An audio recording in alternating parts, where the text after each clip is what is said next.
Good afternoon, everyone. Welcome to the library and to the art gallery and to our second library lunchtime lecture for this semester.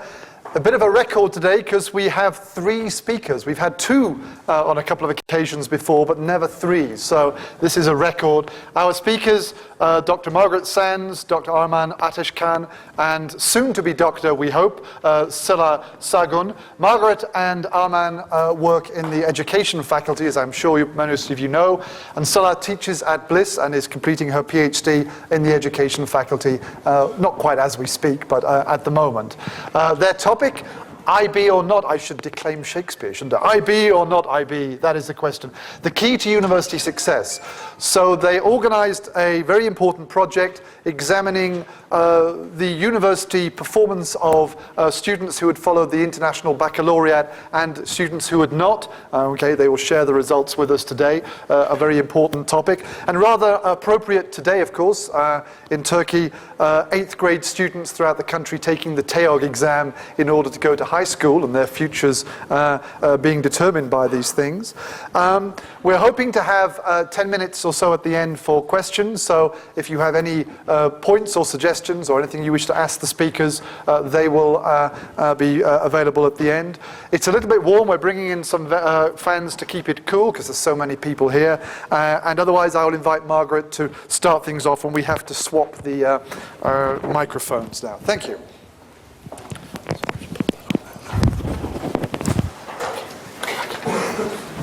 Thank you, David, and welcome to everyone. I would just like to introduce this topic. I'm just going to talk to the first 2 slides, and then Armağan Ateşkan, who is the leader of the project, will take over together with Sıla, who is our PhD student. Other members of the project were Jale Onur, who was at Koç School shortly before then as the Turkish director, and Sender Çorlu, who was helping us with our stats. This is a project that was funded by the International Baccalaureate to the tune of $50,000. It was won in competition by Armağan and her team, and it ended about a year ago. We published the results earlier this year. I'm going to talk first briefly about the International Baccalaureate and the difference between the MEB syllabus curriculum and the IB. The International Baccalaureate has got 3 school programs. You probably know the PYP, the Primary Years Program, which is aimed at the first years of schooling from grade 1.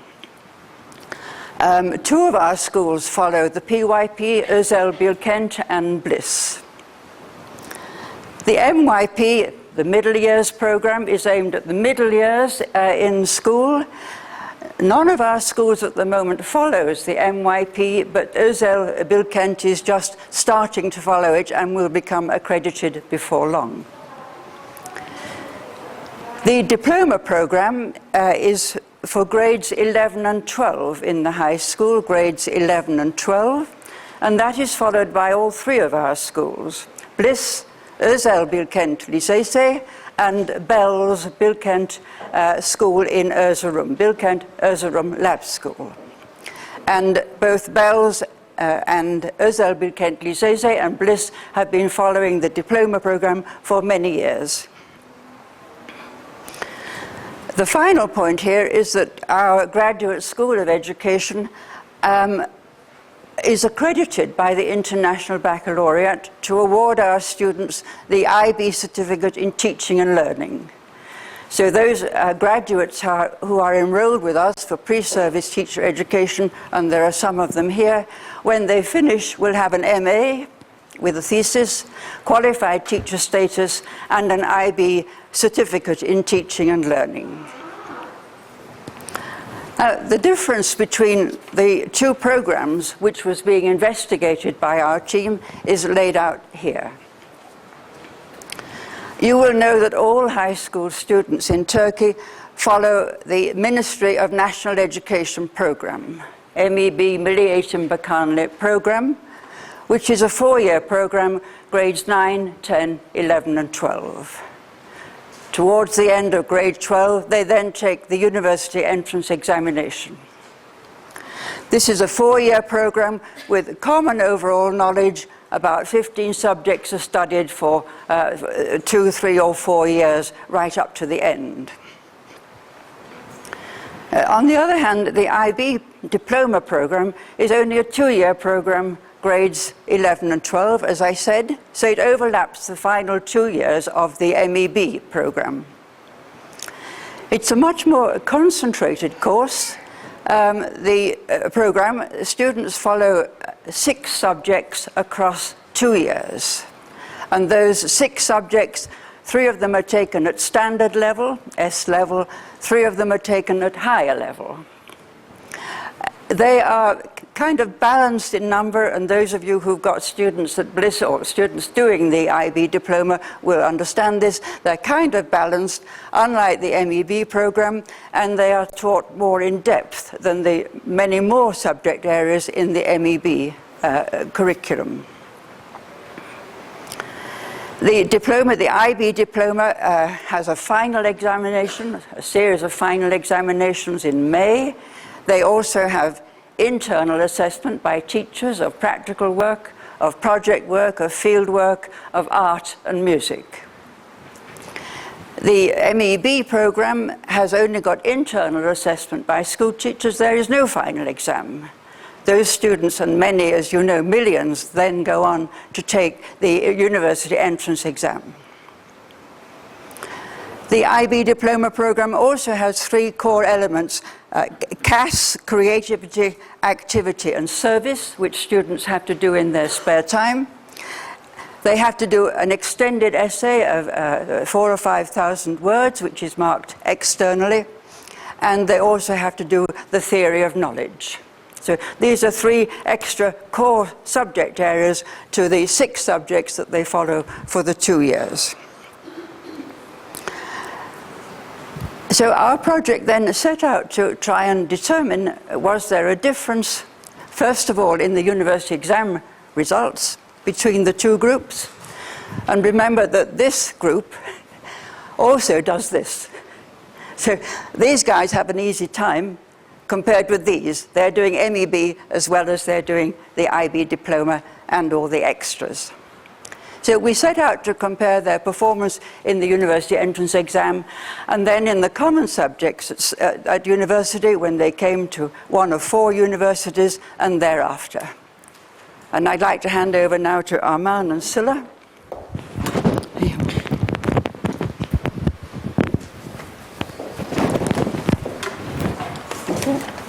Thank you, Dr. Sens.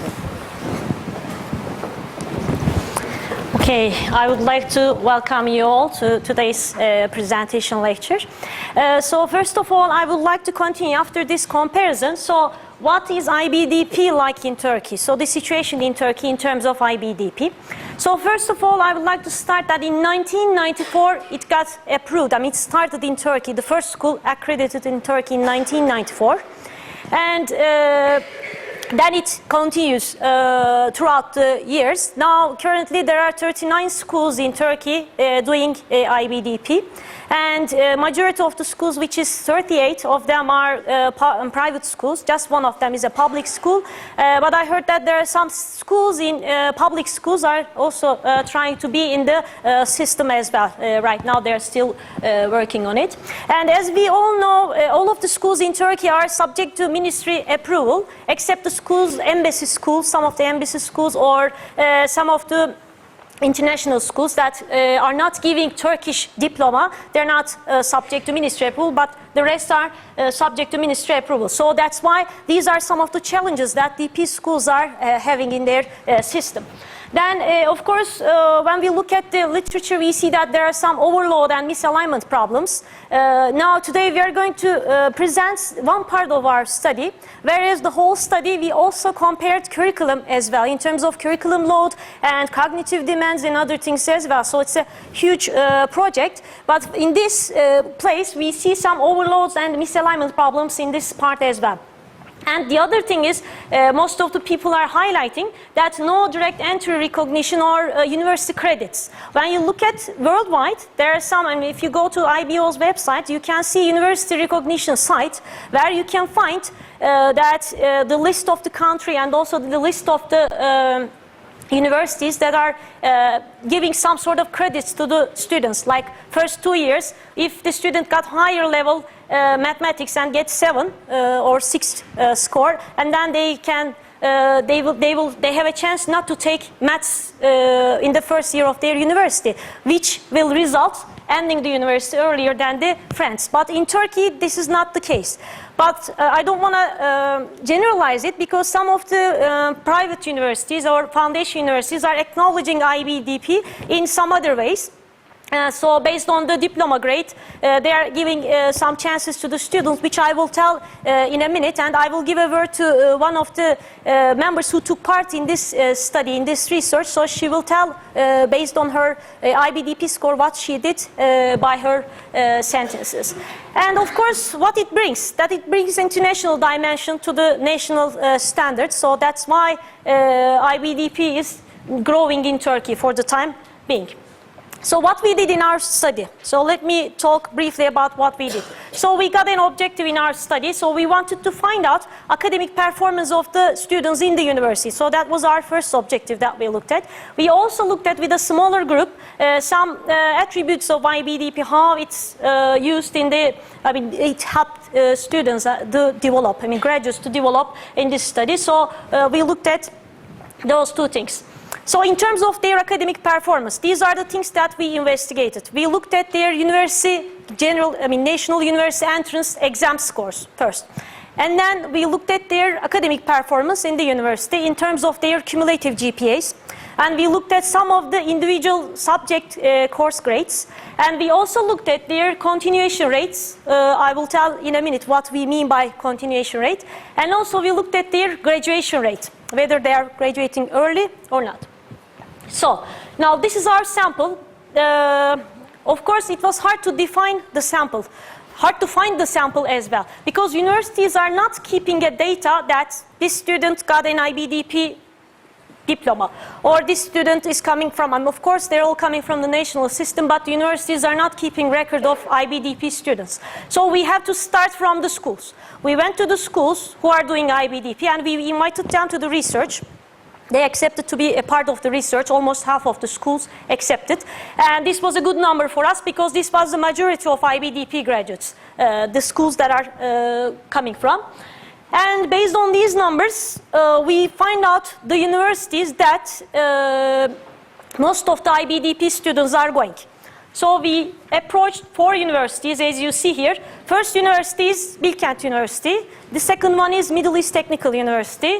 And then third one is Koç University, and fourth one is Bilgi University. So these are the universities that got most of the IBDP graduates in 2009 to 2013. So we did our project in 2013. That's why these are the data that we collected. We started in 2009 because we want to see whether they graduated in 4 years' time or not. So that's why we started in 2009. And how we decide non-IBDP graduates. This was another challenging part, of course. So if you go to schools, we see that in some schools, all of the students are doing DP. So it's not possible to find non-IBDP graduates. Some schools, we know that students and schools are choosing students, IB students, based on their academic performance or their English levels, this and that. So it was obvious that there's some sort of difference. So we don't want to go through this way.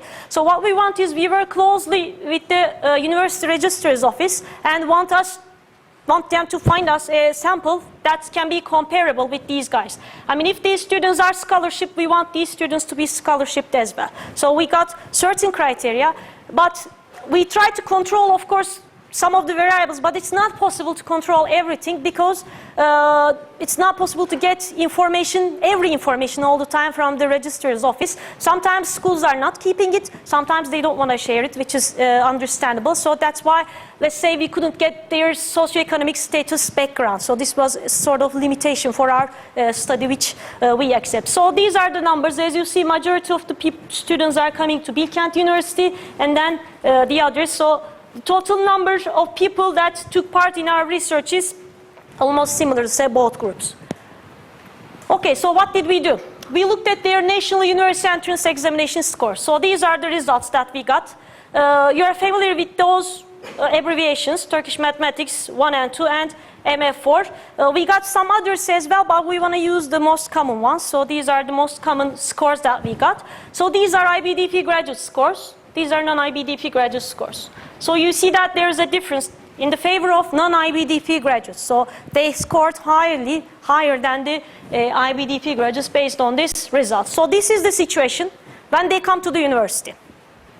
Now we will follow up in the following slides what happens in the university now.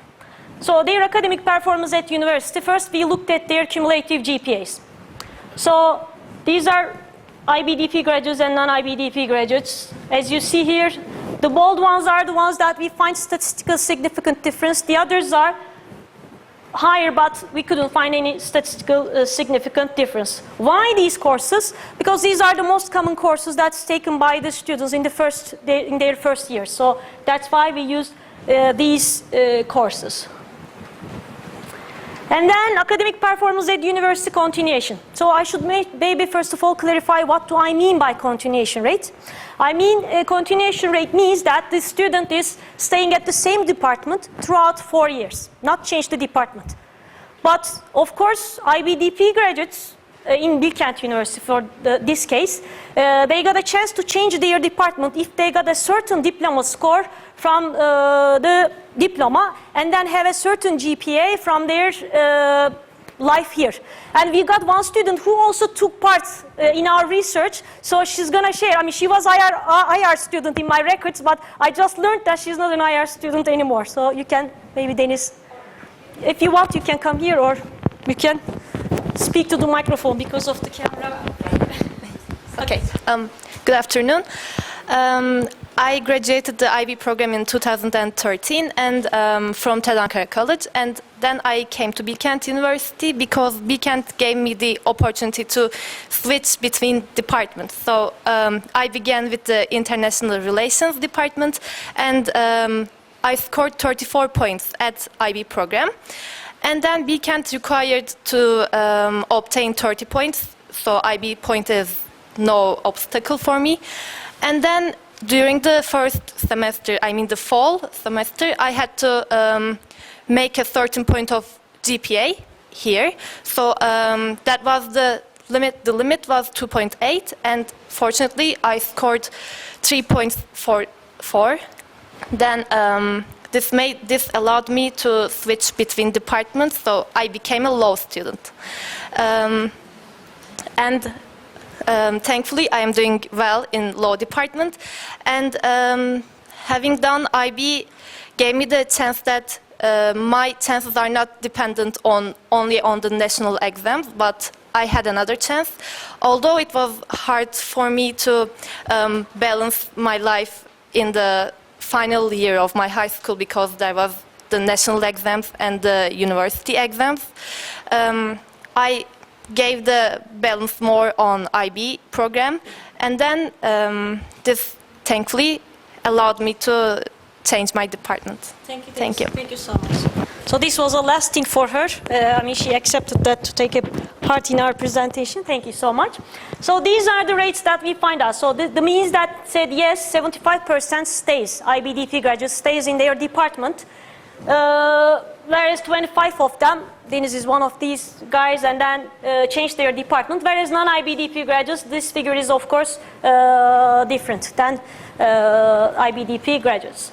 And then the next thing is and the last thing is about their graduation rate. And this is, we looked at just 2009 cohort. In 2013, 61.4% of the IBDP graduates graduated, and then 23 of them in non-IBDP. So it's almost 3 times more. This group graduated 3 times more than the other group compared to the other group. So whereas in non-IBDP group, the number is different here, as you see that the number is different. Of course, we didn't do a follow-up study to look at why this is the figure, so we couldn't time to do that, but this can be done as a future study. So why that's the difference? Is it because of the prep school? I mean, we got, of course, some thing in our mind, but we cannot say it happened because of this and that. We need to look at data to find this out. But this is the result. Okay, so this was the first part of our research, which concentrate on a large group and mainly quantitative data and data analysis. Now, Sıla will talk about some other details.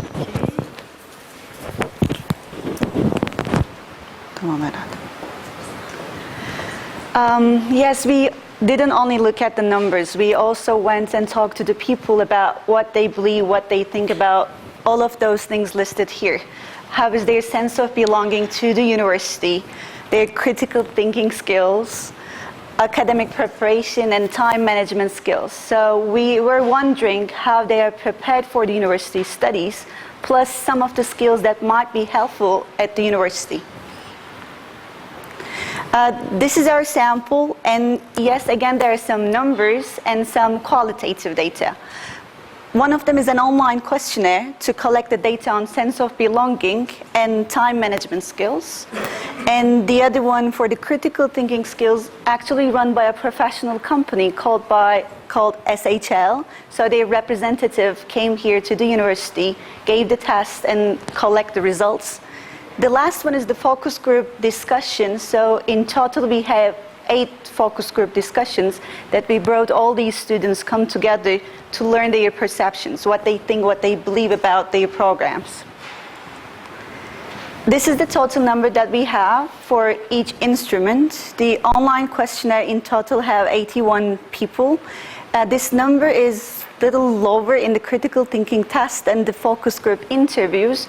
As you can imagine, when we sent this online questionnaire to everybody, of course there were a bit more people, and when we called them into the department, our number decreased a bit.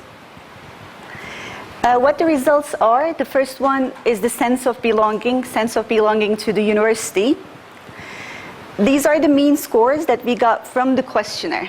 So we do have numbers that shows us that there is no statistically significant difference between these two groups, IB or non-IB students. The numbers were very close. But when we look at the results of the focus group discussions, the findings are a little different. And the way how we categorize it, so we identify some teams. One of them is a high school impact.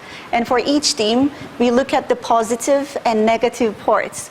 Positive things for the IBDP graduates, they say it's easy to adjust to the university because they do have same friends. So they're coming from the high school as a whole group. That's why they do have a similar school culture and similar background. So those things were helping them to adapt to the university. But the negatives are, they were feeling a bit more belonging to their high school with the same reasons. And their adjustment period was longer with the same friends again. But non-IBDP students mentioned on these positive things, like variety of high school subjects, some flexibility, and there was nothing negative. Life at the university is the second team that we checked for positive and negative things again. IB students mentioned on the activities, the clubs, the possibilities that they have at university. English proficiency, they didn't need to take that prep year because they already feel confident on English, so they were ready to take the courses immediately. And the transfer possibility was a great option for them. The negatives, they mentioned on that there's not enough social life. The expectations were like they were going to be able to do more, but the universities has very high expectations as well. Plus lack of rigor, so some subjects but not the others. And they mentioned on their peers' language proficiency, especially at the first and the second years. But the non-IB group mentioned on the extracurricular activities for the positive things, variety of the student profile. So they mentioned that all those students are coming from different parts of the country, so they do have the chance to meet with different people from different backgrounds. They're spending a lot of time at university, so they were kind of proud of the campus that they are in. And the English prep year kind of helped them to find more friends and adapt to the university. Their interaction with the instructors were very positive too. But the thing that they complained mainly was the workload at university. That's one small quotation from one non-IBDP student in one of these focus groups. The thing that they said about the university, it's really like my home. Even though I'm living in dormitory, I'm stating that I'm going home, which is quite impressive. Okay, I'm going to shift the microphone. Okay. Okay, thank you. And the next thing that we looked at is critical thinking skills. As we said, we did one quantitative study, and we didn't do that. There was a professional company, SHL. They came and did the critical thinking test, and then this test includes 3 different parts. One of them is numerical, verbal, and diagrammatical skills. So these were all multiple choice tests that they took in certain amount of time. Time was the limit as well. There were 40 questions and 40 minutes, or even 30 minutes. And then these are the scores. So we couldn't find any statistical significant difference, but when we look at here, we'll see that non-IBDP graduates slightly got higher scores, but just not much, but slightly higher scores than the non-IBDP group. Then the next thing is, of course, we asked them, thanks to mixed method study. So if you just look at quantitative parts, you will not be able to see what is behind it. But of course, in the qualitative part, in terms of critical thinking skills, we of course find out their perceptions. So as a first starting point, we asked them to define what critical thinking is. And we had challenging time here. From the IBDP focus groups, plenty of people wants to say something. Whereas in non-IBDP group, there is quiet. And then one of the students from the philosophy department actually gave the definition of critical thinking, and the others just accepted it. And they don't even judge, the definition, or they don't even add anything. This happened in, I think, not in all of the focus group, interviews, focus groups, but it happened in my focus group and also in the other one as well. So just accept it and without even judging it. And these are the words that they come up when we ask definition of critical thinking skills. So if you look at these things, you will see that there's a difference, but both group concentrates on analysis, it's important critical thinking, and then some other things. And then the next thing is, as you will see, we looked at high school impact. So what are the high school impact in terms of critical thinking skills? So all of the groups highlighted the core elements, extended essay, TOK essays, and they also highlighted science exam questions, and we got a quotation about that. So, Sıla, so we can run back and forth. Okay. So the thing that they mentioned, they don't need the formulas, they don't need to memorize it, but they are actually using their analytical skills to answer science and mathematics questions especially. Yes. So this is a quotation that we got from there, from what they did. And then in terms of high school impact, they don't say anything negative. They all think that in terms of their critical thinking skills, their high school helped them a lot, IBDP helped them. Non-IBDP graduates highlight that they got some classroom discussions which helped them to improve their skills, and sometimes inquiry-based activities based on the teacher, but not always, not all the time. And they mainly criticize about memorization and didactic teaching, exam-oriented, multiple choice questions all the time because of the pressure of university entrance exam. And of course, they highlighted dershane. These guys are also going to dershane maybe, but it's not coming into their mind, okay, when we ask them about these things. They don't think about it, so they didn't sell anything. In terms of memorization, one of the non-IBDP group members stated that so the total opposite of an IB student. They have multiple choice questions they need to answer in a very short period of time. That's why they practice to answer those questions. And when they come to the university, it was a different set of skills. So they need to work harder to catch the other people who already know what to do at the university. Okay, next is yours.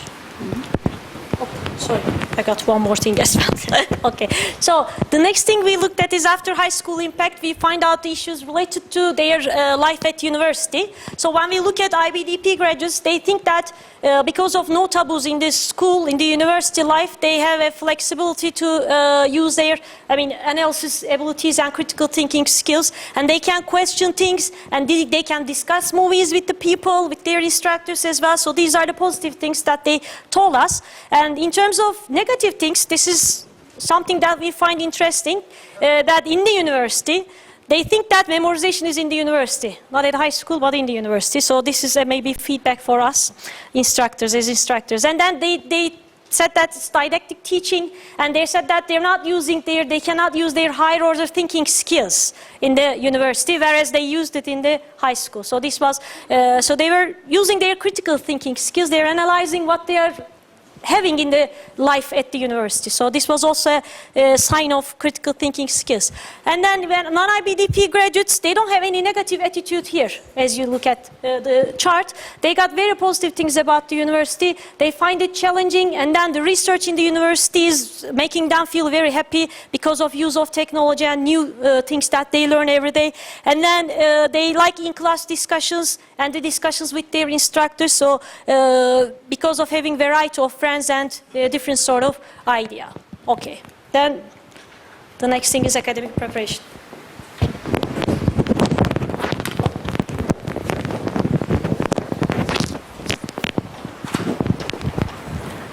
For each topic that we have, we are going to do the same thing. Like we did for the sense of belonging, you will see similar tables, positive, negative sides for the academic preparation as well. One of the sub-themes for the academic preparation is the study habits. IB people mentioned on the last day study as a group, so the group work, but last minute. Individual study, note-taking, those things were very common, but same things were coming up again.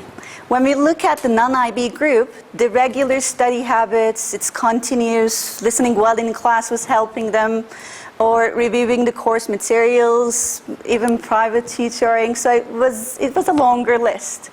So that was kind of showing us that they are trying to adapt to this new system by using different techniques. High school impact for the IB people, they mentioned on the critical thinking skills. They were very self-confident, and they claimed that they are. Both ministry program and this international program was helping them to gain these multitasking skills. So they were learning to deal with many things at the same time, because that's what they did for a longer period of time. And precise answering skills, so they look at different types of questions, and they kind of feeling like how to answer the questions in a good way. But the negative things, the regular study habits, you saw the same thing when we look at the table about the study habits. They mentioned the same thing again here when we asked the high school impact. They said the high school doesn't really help them to improve regular study habits because they were trying to complete many things at the same time. But on the other hand, non-IB people were feeling they were better prepared for maths and science compared to social sciences. And they believe that they do have good analytical thinking skills for the university studies. But the negative sides, it's a bigger list. Training for the exams, no essay writing at high school. It's more chronological, and the education system is very different from the education system of the university. Life at the university, IB students said there's no need to work hard, especially at the first and the second years of the university, because they were feeling like that they did some of the materials already. So similar course materials, similar novels. That's why they could be able to get more courses. But they mention on the number of the homework that they have. I would like to say something, Sıla, if I can get the microphone, that I would like to highlight something. So when we were working about these things, like whether this case is specific to Turkey or not, as you see, we studied this, we did this project in Turkey, and some of the IBDP graduates are going abroad.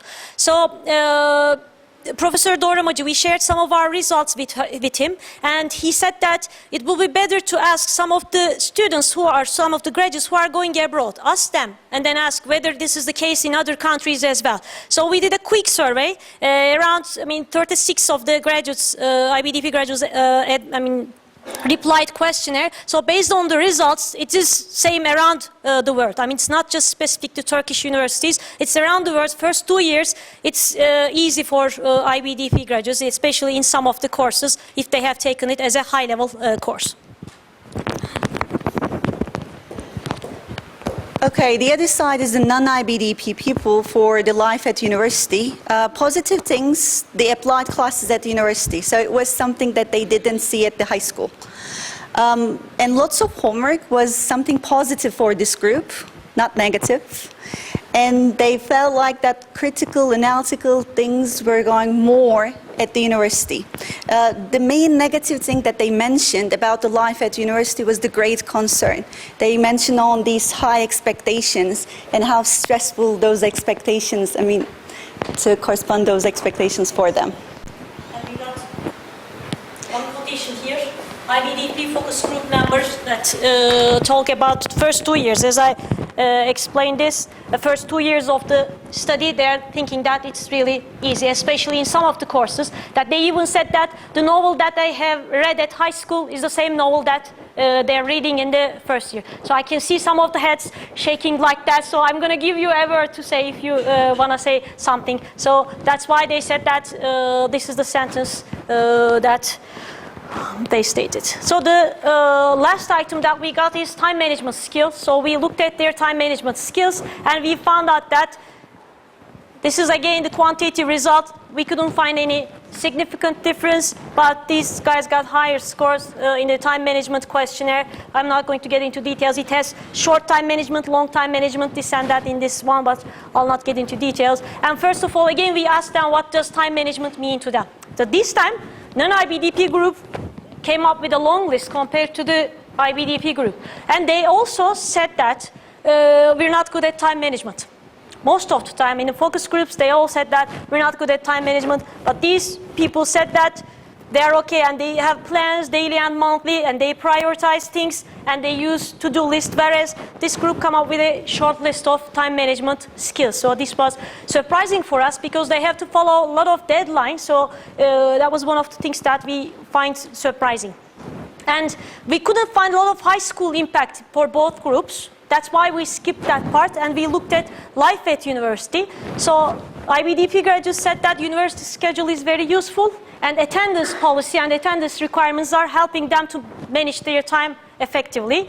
And then they don't have any negative things related to that. Non-IBDP graduates are happy with what's going on over there, but in terms of negative aspects, they think that there is a pressure on them about the unrealistic expectations, over expectations, so it's making them feel stressed, and then this will decrease their time management skills. And they also highlighted living in the dormitory. As I said, maybe these students are living in the dormitory as well, but they don't see that as a challenge, whereas they think that this is affecting their time management, and they couldn't find any room for self-planning. Everything is planned for them, so this was the other thing. And then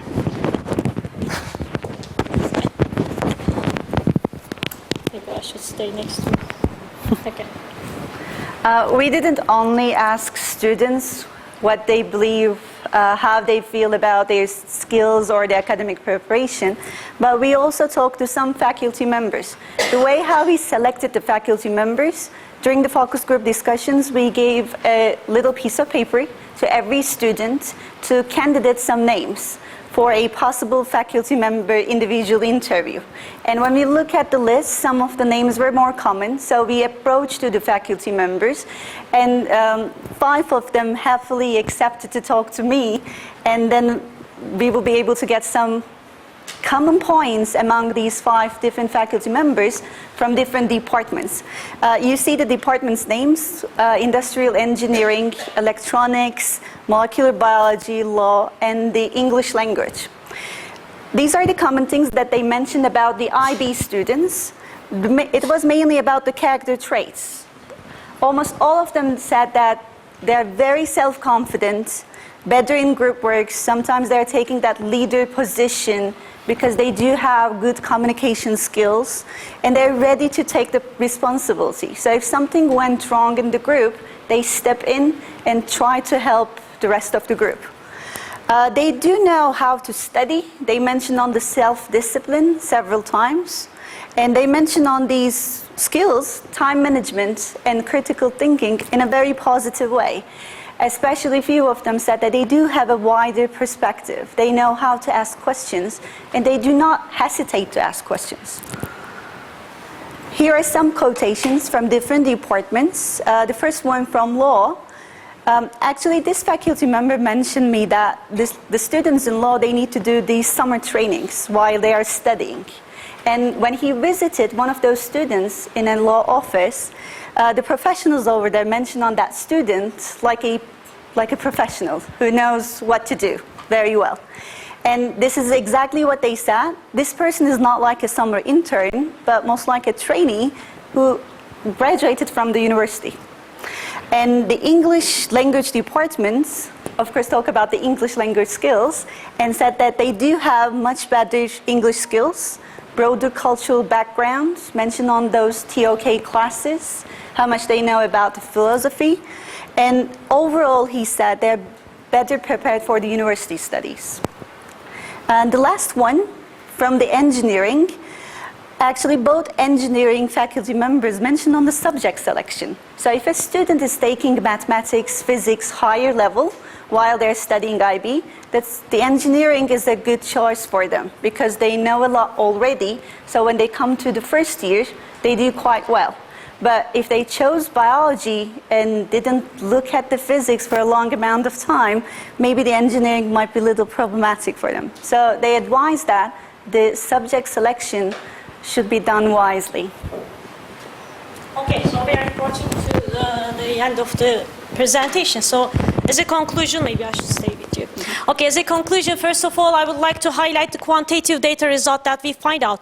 Even though the IBDP graduates get lower scores compared to the non-IBDPs at the university entrance exam, we see that throughout the years when they come to university, they perform better compared to the other groups. So this was our first quantitative results that we got. Two more points. IB graduates have higher graduation rates at the end of 4 years of university study. And education received at high school plays an important role on how a student can use their potential at the university. So the high school impact was very positive. And of course, it is hard to say that this is because of that. I mean, we cannot say must or have to, we cannot use these things. But we found out based on the research that we did with quite a big number of students, especially in the quantitative part, we'll see that IBDP education seems to help students to activate their potential. They got a potential and turn it into a competencies that they can use in their life, in the university life and also in the future as well. But we're suggesting, of course, some follow-up studies that can be done there in their working life. So what are they doing after they graduate from university? So these can be checked as well, looked as well. So this is our presentation for today. So if you want to look at the full report, this is the QR code of our full report. So you can access easily to the 150 pages full report, which includes curriculum comparison as well. Thank you very much.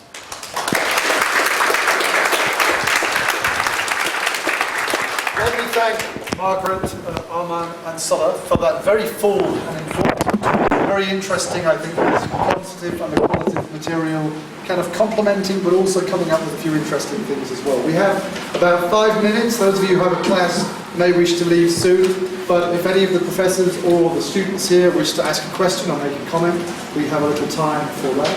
Anyone wish to start? Comments from the yes. First, I appreciate what you've done here because I believe this study should have been taken care of. First time when I used to be the high degree in isolation exams, that's why I can relate myself to both sides of the study. But even though it's a good study, I believe some aspects are missing. Like, for example, you should also create a subject group like non-IB students with good English proficiency, because I believe in the university, not only the traits learned through IB affects the success of students, because many of my friends who are non-IB are just having a hardship because they don't have English proficiency, enough English proficiency. Maybe if you created a group like non-IB students with English proficiency, maybe you could get similar result to that of IB students. Also, you said that you could get enough data about the socioeconomic structure of them, but I believe some of the, if you could also do that, I believe some of the results are most because of them, especially about like qualitative data, because like those people who come from a higher socioeconomic background have generally higher self-confidence and like they are more open-minded because they have seen and lived more things than like other students who come from a lower socioeconomic structure. And you want me to answer some questions or? Okay, thank you very much. So we don't get these parts. But in terms of English proficiency, we accept that if they're at the university, so they finished prep school, so we are expecting them to be at a certain English level because they passed prep year in the university. So that's why we don't know that we didn't consider it as an issue. That was the first point that we got. And that was the first point that we looked at. And then the second point related to the we talk about English. What was the second one? Sorry, about socioeconomic status. Okay, in the qualitative, you said qualitative or quantitative part? Qualitative. The focus group members. So we did it in the as a voluntary participation, so we couldn't choose people according to that. But in the report, we also gave their mother and father occupations as well. So this may give some idea. There's not a really huge difference. We didn't look at it, of course, statistically, but there's not a huge difference between their backgrounds in terms of qualitative in the focus group interviews. But of course, it's not always easy to get this data. But this can be, as I said, it's a limitation of our study as well. Thank you very much. So any other? 2 minutes, so one time for one comment or question if anyone wishes to squeeze one in. Yes, Muhsin.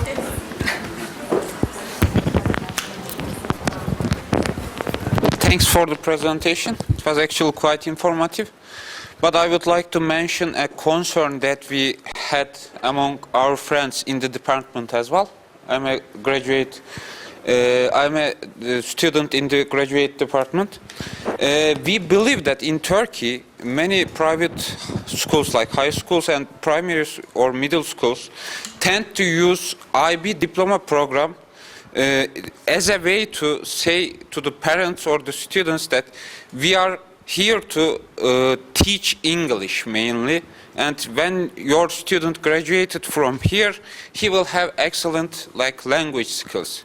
And we have discussed with this issue, and when I see the results about the non-important part where you couldn't find significant data like physics, like mathematics, we see that there is not so much difference. But when it comes to English, I think it actually agrees with this concern. I would like to point out that we should have schools that are concerned about teaching many parts of education instead of just focusing on language. I mean, it's quite obvious and it's quite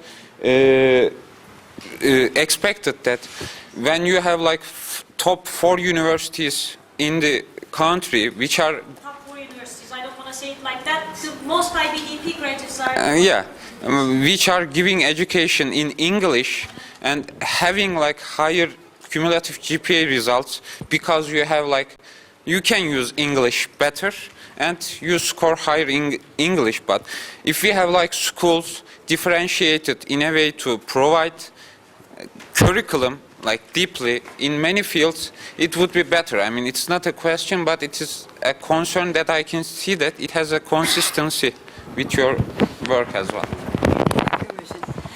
I would just like to make to reinforce one point. The thing which struck me as the most extraordinary was that 61% of those kids who began with an IB finished in 4 years, versus 22% of the others.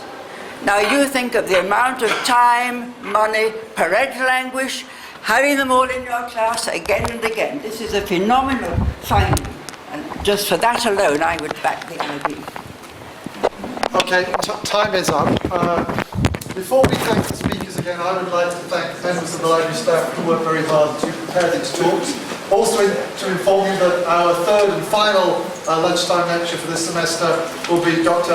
Hussein Oyaja, who's sitting over here, who will be from the psychology department. He's speaking on Wednesday the 16th of December. We shall inform you about that.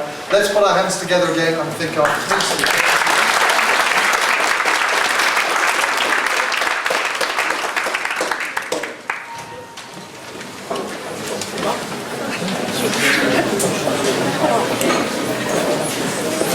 Sure, there's many more questions. Yes. Including your own speakers as well.